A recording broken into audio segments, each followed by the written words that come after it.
Welcome student, मैं हूँ Tande sir, Satpura ITI Majapur Balaghat. Student, आज का जो प्रैक्टिकल है open circuit test in single phase transformer. तो ट्रांसफार्मर में ओपन सर्किट टेस्ट करेंगे स्टूडेंट हम यहाँ पे, और इसमें यदि हम देखें तो इसे कहा जाता है no load test. Open circuit test को हम नो लोड टेस्ट भी कहते हैं स्टूडेंट। तो यहाँ पर सिंगल फेस ट्रांसफार्मर में ओपन सर्किट टेस्ट करेंगे। अब ओपन सर्किट टेस्ट को यदि हिंदी में कहें स्टूडेंट तो एकल फेस परिणामित्र में खुला परिपथ परीक्षण करना। तो ये जो शब्द है खुला परिपथ परीक्षण, यहाँ पर तो खुला परिपथ परीक्षण में स्टूडेंट हम करते हैं, इसमें आयरन लॉस ज्ञात करते हैं। इसमें आयरन लॉस ज्ञात किया जाता है स्टूडेंट। तो बेसिकली आयरन लॉस ज्ञात करने के लिए हम ओपन सर्किट टेस्ट या नो लोड टेस्ट करते हैं स्टूडेंट। बात आती है कि इसमें टूल्स और इक्विपमेंट्स क्या क्या लगेंगे। तो टूल्स और इक्विपमेंट्स में जो सिंपल कॉमन टूल्स और इक्विपमेंट्स है वही लगेंगे। इसमें दिख रहा है कॉम्बिनेशन प्लायर स्टूडेंट। इसमें टूल्स इक्विपमेंट्स और मटेरियल्स में हमें लगेगा कॉम्बिनेशन प्लायर, जो 150 mm या 200 mm का हम कॉम्बिनेशन प्लायर यूज़ करेंगे।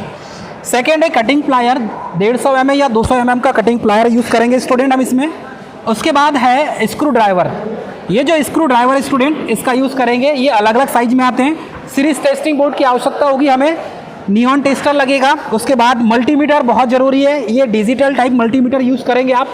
उसके बाद है टोंग टेस्टर यूज़ करना बहुत ज़रूरी है। यदि आपका इक्विपमेंट काम नहीं करता तब आप इसका यूज़ कर सकते हैं। उसके बाद है इंसुलेशन टेप बहुत ज़रूरी है स्टूडेंट। मेन जो कंपोनेंट है, अर्थात कि जो मेन है single phase transformer 230 volt 115 volt 1 kVA का ट्रांसफार्मर, जिसका जो फ्रीक्वेंसी होगा ये होगा 50 हर्ट्ज का स्टूडेंट। उसके बाद है सेकेंड ऑटो ट्रांसफार्मर को हम वोल्टेज डिवाइडर भी कहते हैं स्टूडेंट, इसे याद रखिएगा, वोल्टेज डिवाइडर। तो ऑटो ट्रांसफार्मर को कभी कभी वोल्टेज डिवाइडर के नाम से भी जाना जाता है। उसके बाद मेन जो है यहाँ पर मूविंग आयरन टाइप का यहाँ पर यूज़ करेंगे हम अमीटर। वैसे ही मूविंग आयरन टाइप का हम यूज़ करेंगे वोल्ट मीटर। तो अमीटर यूज़ करेंगे तो 0 से 1 एम्पियर, या यदि आप open circuit test short circuit test करते हैं तो 0 से 5 एम्पियर का भी या 0 से 15 एम्पियर का भी यूज़ कर सकते हैं स्टूडेंट। उसके बाद है यहाँ पर वोल्ट मीटर भी 0 से 250 और 0 से 500 वाला भी आप यूज़ कर सकते हैं, और 0 से 100 वोल्ट वाला भी यूज़ कर सकते हैं स्टूडेंट। उसके बाद वाट मीटर जो देखेंगे ये 75 वोल्ट 5 एम्पियर और 375 वाट का आप यूज़ करेंगे। उसके बाद ये जो वाट मीटर होगा सेकेंड 250 वोल्ट 1 एम्पियर और 250 वाट का होगा स्टूडेंट। तो इस तरीके से ये टूल्स एंड इक्विपमेंट हो गया स्टूडेंट। तो इस तरीके से हमें यहाँ पर इस प्रैक्टिकल को करने के लिए इतने इक्विपमेंट्स की आवश्यकता हमें होगी। दोस्तों, हम यहाँ पर सर्किट डायग्राम देखेंगे इसका। तो यहाँ पर नो लोड टेस्ट या ओपन सर्किट टेस्ट जिसे कहेंगे, इसका सर्किट डायग्राम इस टाइप से बनेगा स्टूडेंट। सर्किट डायग्राम में आप एक ऑटो ट्रांसफार्मर लगाएंगे, single phase auto transformer 240 volt 50 hertz का स्टूडेंट। उसके बाद यहाँ पर टैपिंग करके, मतलब कि अलग अलग डिफरेंट वोल्टेज आपको प्रोवाइड करने के लिए ऑटो ट्रांसफार्मर का यूज़ करेंगे। उसके बाद यहाँ पर अमीटर का यूज़ करेंगे स्टूडेंट। ये अमीटर यहाँ पर आप लगाएंगे, इसकी रीडिंग ये है 0 से आप 5 एम्पियर तक का यूज़ कर सकते हैं, या 0 से आप 10 एम्पियर तक का यूज़ कर सकते हैं स्टूडेंट। उसके बाद है यहाँ पर वाट मीटर। अब ये जो वाट मीटर स्टूडेंट, ये वाट मीटर आप देखेंगे तो इसमें एक होती है सीसी कॉइल और दूसरी होती है पीसी कॉइल। तो करंट कॉइल और प्रेशर कॉइल, इसे 2 कॉइल कहा जाता है स्टूडेंट। यहाँ पर आपको पैरेलल में एक वोल्ट मीटर मिलेगा और वोल्ट मीटर पैरेलल में आपको कनेक्ट करना है स्टूडेंट। उसके बाद ये जो ट्रांसफार्मर का ये LT साइड हो जाएगा, लो टेंशन साइड, और इस साइड हो जाएगा HT side, high tension side student. तो ये जो ट्रांसफार्मर होगा ये सिंगल फेस 1 kVA का ट्रांसफार्मर होगा, और इसमें जो कोर है ये कोर टाइप ट्रांसफार्मर है स्टूडेंट, कोर टाइप ट्रांसफार्मर है। और इस ट्रांसफार्मर में आपको एक ही मैग्नेटिक फ्लक्स मिलेगा, यहाँ पर पाथ प्रोवाइड होगा। LT साइड में इतने इक्विपमेंट पूरे ammeter, voltmeter, wattmeter हम कनेक्ट करेंगे, और HT साइड को ओपन रखा जाएगा स्टूडेंट, इसीलिए ओपन सर्किट टेस्ट इसे कहा जाता है। तो HT साइड, यहाँ पर जो HT साइड है देख सकते हैं आप, HT साइड को हम ओपन रखेंगे, और ये HT साइड जब ओपन रहेगा तो कैलकुलेशन किस टाइप से करेंगे स्टूडेंट, ये कैलकुलेशन देखा जाएगा। बात आती है कैलकुलेशन में, तो हम क्या क्या फाइंड आउट कर सकते हैं। यहाँ पर आयरन लॉस फाइंड आउट कर सकते हैं स्टूडेंट। अब ये जो आयरन लॉस होता है, ये आयरन लॉस फ्लक्स के प्रोपोर्शनल में होता है और वोल्टेज के भी प्रोपोर्शनल में होता है स्टूडेंट। उसके बाद ये जो वोल्टेज रेगुलेशन आप इससे फाइंड आउट कर सकते हैं, अर्थात कि नो लोड टेस्ट से या ओपन सर्किट टेस्ट से हम ट्रांसफार्मर का वोल्टेज रेगुलेशन भी ज्ञात कर सकते हैं। उसके बाद यहाँ पर मैग्नेटाइजिंग करंट और वर्किंग करंट को भी फाइंड आउट किया जा सकता है स्टूडेंट। तो यहाँ पर देखेंगे तो ये जो नो लोड करंट है is equal to I mu plus I W होता है स्टूडेंट। तो ये मैग्नेटाइजिंग करंट और वर्किंग करंट का कॉम्बिनेशन क्या होता है, दोनों का समेसन ऐड होता है स्टूडेंट, नो लोड करंट। तो यहाँ से जो करंट फ्लो होगी ये नो लोड करंट कहलाएगी स्टूडेंट। उसके बाद नो लोड करंट, यदि इनपुट पावर निकालना है हमें तो यहाँ पर इस फार्मूले का यूज़ करेंगे। ये एक फार्मूला है और इस फार्मूले में हम यहाँ पर इसका यूज़ करेंगे। तो ये W0 दिख रहा है स्टूडेंट, W0 का फार्मूला होगा V1 I0 cos phi 0। Calculation करेंगे तो आप तिर्यक गुणा करने पर ये फार्मूला यहाँ पर निकल के आएगा cos, अर्थात कि पावर फैक्टर आपको ज्ञात करना है तो पावर फैक्टर आप इससे ज्ञात कर सकते हैं। cos phi 0 is equal to W0 upon V1 I0, इससे फार्मूला आप पावर फैक्टर आप यहाँ से निकाल सकते हैं। उसके बाद ये जो पावर फैक्टर जब निकल जाएगा स्टूडेंट तो वर्किंग करंट और मैग्नेटाइजिंग करंट इसके द्वारा आप निकाल सकते हैं। तो वर्किंग करंट का जो फार्मूला है, पहले बात तो वर्किंग करंट ये जो है ये IW से इसे शो किया जाता है। IW is equal to I0 cos phi 0 होता है स्टूडेंट। इस फार्मूले से हम वर्किंग करंट निकाल लेंगे। उसके बाद मैग्नेटाइजिंग करंट से, जिसे I म्यू से शो किया जाता है, यह मैग्नेटाइजिंग करंट इस फार्मूले से हम निकाल सकते हैं। तो I mu is equal to I0 sin phi 0 हो जाएगा स्टूडेंट। और यहाँ पर R0 मतलब कि प्राइमरी वाइंडिंग का रजिस्टेंस यदि निकालना है तो V1 अपान IW हो जाएगा और इससे कैलकुलेशन करके प्राइमरी वाइंडिंग का रजिस्टेंस नो लोड में उसका रेजिस्टेंस निकाल सकते हैं और प्राइमरी वाइंडिंग का नो लोड में उसका रिएक्टेंस भी निकाल सकते हैं स्टूडेंट। तो V1 अपान I म्यू हो जाएगा। इस फार्मूले से इसका R0 और X0 का मान हम निकाल सकते हैं स्टूडेंट। दोस्तों इसके बाद हम देखेंगे इसे प्रैक्टिकली रूप में कैसे परफॉर्म करें। दोस्तों इसके बाद हम देखेंगे प्रैक्टिकल, और ये प्रैक्टिकल में हमें कुछ टूल्स और सामान की आवश्यकता होगी। तो यहाँ पर देखेंगे स्टूडेंट, हमें एक ट्रांसफार्मर, सिंगल फेज ट्रांसफार्मर की ज़रूरत होगी और उसके साथ वोल्ट मीटर, अमीटर और वाट मीटर की ज़रूरत होगी हमें स्टूडेंट। ये देखेंगे तो ये ऑटो ट्रांसफार्मर है, ऑटो ट्रांसफार्मर की भी आवश्यकता होगी हमें। सीरीज टेस्टिंग बोर्ड की आवश्यकता होगी, तो कनेक्शन करने के लिए अर्थात कि सिंगल फेज सप्लाई देने के लिए हम सीरीज टेस्टिंग बोर्ड का यूज़ करेंगे। दोस्तों ये जो ऑटो ट्रांसफार्मर है, ऑटो ट्रांसफार्मर से हम इसमें वोल्टेज को वेरी कर सकते हैं। इसे वोल्टेज डिवाइडर के नाम से भी जाना जाता है। यदि हम इसे देखें तो अलग अलग डिफरेंट वोल्टेज यदि हमें चाहिए तो इस ऑटो ट्रांसफार्मर की सहायता से हम डिफरेंट वोल्टेज इस ट्रांसफार्मर पर अप्लाई कर सकते हैं। दोस्तों ये जो ऑटो ट्रांसफार्मर है, ऑटो ट्रांसफार्मर के बाद हम जैसा सर्किट कनेक्शन है, सर्किट कनेक्शन के अकॉर्डिंग हम यहाँ पर अमीटर लगाएंगे। तो ये जो अमीटर की जो रेंज होगी ये 0 से 5 एम्पियर तक के लिए होगी स्टूडेंट। यदि आप 0 से 5 एम्पियर तक के रेटिंग का अमीटर लगाते हैं तो आपको जो रीडिंग लेने में ये परेशानी नहीं जाएगी।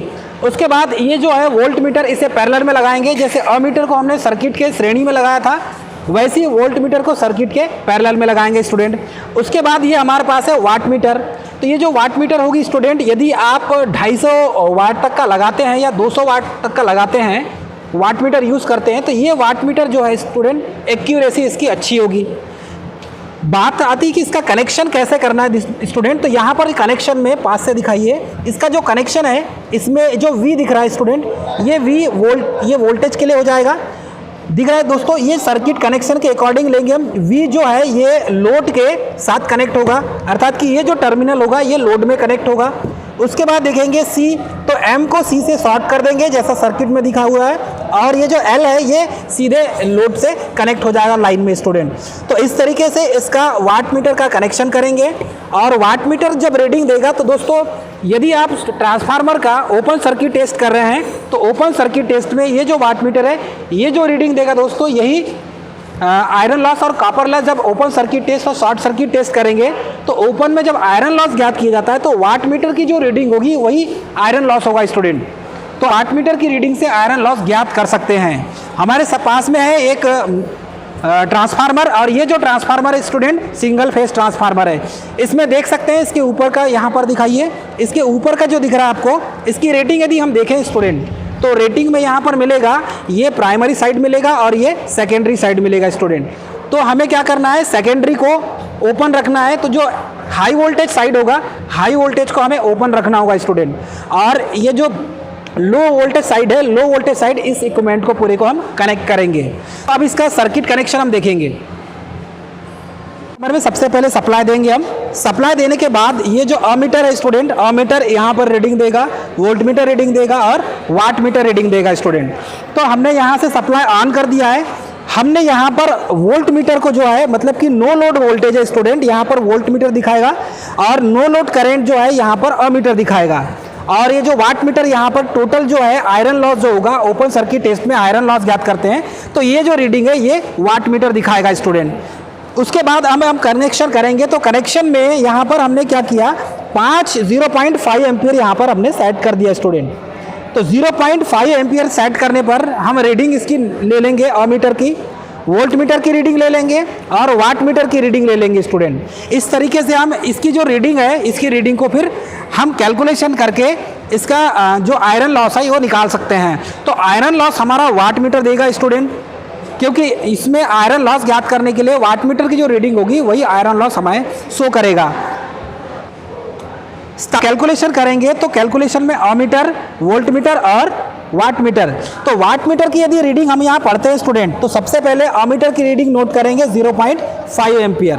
उसके बाद वोल्ट मीटर की जो रीडिंग नोट करेंगे स्टूडेंट हम यहाँ पर, तो ये हो जाएगा 150 वोल्ट। वाट मीटर की रीडिंग नोट करेंगे स्टूडेंट, तो ये 0 और 100 के बीच में है। इसका मतलब ये हुआ कि ये 50 वाट यहाँ पर शो कर रहा है। तो 50 वाट मीटर की रीडिंग ले सकते हैं, लेंगे हम, और वोल्ट मीटर की रीडिंग 150 वोल्ट लेंगे, और अमीटर की रीडिंग लेंगे यहाँ पर 0.5 एम्पियर। प्रैक्टिकल में हम ट्रांसफार्मर का ओपन सर्किट टेस्ट में यदि हम देखें स्टूडेंट, तो यहाँ पर आपको देखने मिलेगा कि हमने इस सर्किट डायग्राम में अमीटर, वोल्ट मीटर और वाट मीटर हमने तीनों को कनेक्ट किया।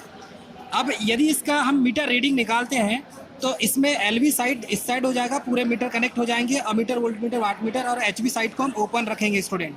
तो यहाँ पर यदि मीटर देखेंगे तो ये मीटर की जो रीडिंग होगी, नो लोड वोल्टेज, इसे कहेंगे no load voltage, no load current और नो लोड पावर। तो no load voltage, no load current, no load power की रीडिंग हम यहाँ पर कैलकुलेशन कर लेंगे।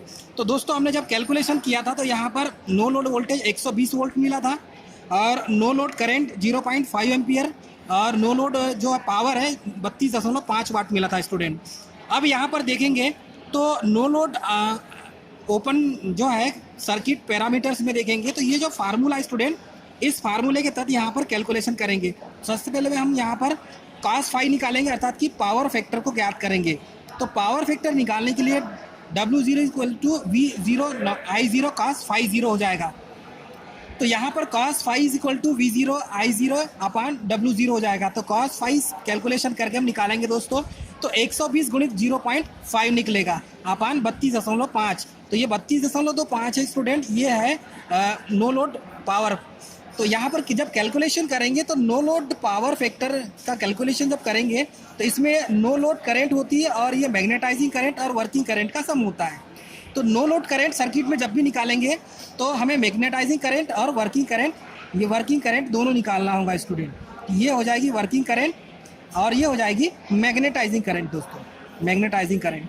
तो ये इसमें मान जो निकलेगा, cos फाई का मान निकला है 0.49। तो ये 0.49 cos फाई का मान है स्टूडेंट, 0.49 cos फाई का मान जो निकला है 0.49 निकला है स्टूडेंट। क्लियर है। साइन फाई का जो है, साइन फाई 0 का मान निकला है 0.87। यदि इसे फेजर डायग्राम में हम देखें स्टूडेंट, तो फेजर डायग्राम में यहाँ पर ये देखेंगे कि ये वर्किंग करंट हो जाएगा और ये मैग्नेटाइजिंग करंट। तो वर्किंग करंट और मैग्नेटाइजिंग करंट का जो रिजल्टेंट होता है वो होता है नो लोड करंट होता है स्टूडेंट। तो फाई 0 इन दोनों के बीच का एंगल हो जाएगा फाई 0, इसे आई कॉस फाई से शो करेंगे वर्किंग करंट को, और मैग्नेटाइजिंग करंट को आई साइन फाई से शो करेंगे स्टूडेंट। दोस्तों इसमें यदि हम कैलकुलेशन करें मैग्नेटाइजिंग करंट, तो मैग्नेटाइजिंग करंट का जो formula student I mu = I nought sine phi nought हो जाएगा। तो इसमें नो लोड करंट का मान 0.5 एम्पियर है और 0.57 इसमें साइन फाई 0 का मान है स्टूडेंट। कैलकुलेशन करेंगे तो मैग्नेटाइजिंग करंट ये आई म्यू का मान हो जाएगा स्टूडेंट 0.47 एम्पियर। क्लियर है। उसके बाद वर्किंग करंट निकालेंगे, तो वर्किंग करंट का जो फार्मूला है इस फार्मूले से मान निकालेंगे। तो I W = I0 cos phi 0 हो जाएगा, इसमें I0 का जो मान है 0.5 एम्पियर है और cos phi0 का मान है 0.87। जब कैलकुलेशन करेंगे इन दोनों का तो 0.47 एम्पियर इसमें मान निकल के आएगा। वैसे ही स्टूडेंट हम नो लोड रेजिस्टेंस भी निकालेंगे, तो उसके ट्रांसफार्मर की वाइंडिंग का नो लोड रेजिस्टेंस का जो फार्मूला बनेगा R0 is equal to no load voltage upon working current. तो यहाँ पर नो लोड वोल्टेज का मान है 120 वोल्ट और हमने यहाँ पर जो वर्किंग करेंट का मान निकाला है 0.27 एम्पियर। तो इसमें कैलकुलेशन करेंगे स्टूडेंट, भाग देंगे तो 442.8 ओम ये मान निकलेगा। उसके बाद है नो लोड रिएक्टेंस का मान जो निकलेगा स्टूडेंट X0 का मान, इसमें no load voltage upon magnetising current का मान निकलेगा। तो इसमें जब इसका भाग देंगे तो नो लोड वोल्टेज 120 वोल्ट हो जाएगा और IMU का मान 0.7 एम्पियर हो जाएगा स्टूडेंट। कैलकुलेशन करेंगे तो 251.0 ओम इसमें रेजिस्टेंस निकलेगा। दोस्तों यहाँ पर जब कैलकुलेशन करेंगे तो इसमें मान इस टाइप से निकल के आएगा। ऑब्जर्वेशन टेबल में मान रखेंगे। पावर फैक्टर का मान निकला है हमारे पास 0.49, वर्किंग करेंट का निकला है 0.2 एम्पियर, मैग्नेटाइजिंग करंट का निकला है 0.47 एम्पियर और नो लोड रेजिस्टेंस का मान निकला है ट्रांसफार्मर की वाइंडिंग का 442 ओम और नो लोड रिएक्टेंस का मान निकला है 251 ओम। क्लियर है स्टूडेंट? इसमें आयरन लॉस जो है, हिस्टेरिसिस लॉस और ईडी करंट लॉस इस फार्मूले से मान निकाल सकते हैं स्टूडेंट। तो दोस्तों ये था ट्रांसफार्मर का ओपन सर्किट टेस्ट। आप इस तरीके से कैलकुलेशन करके ट्रांसफार्मर का ओपन सर्किट टेस्ट का प्रैक्टिकल परफॉर्म कर सकते हैं स्टूडेंट। यदि हमारा वीडियो अच्छा लगा तो हमारे चैनल को सब्सक्राइब, लाइक और शेयर करना ना भूलें। जय हिंद दोस्तों।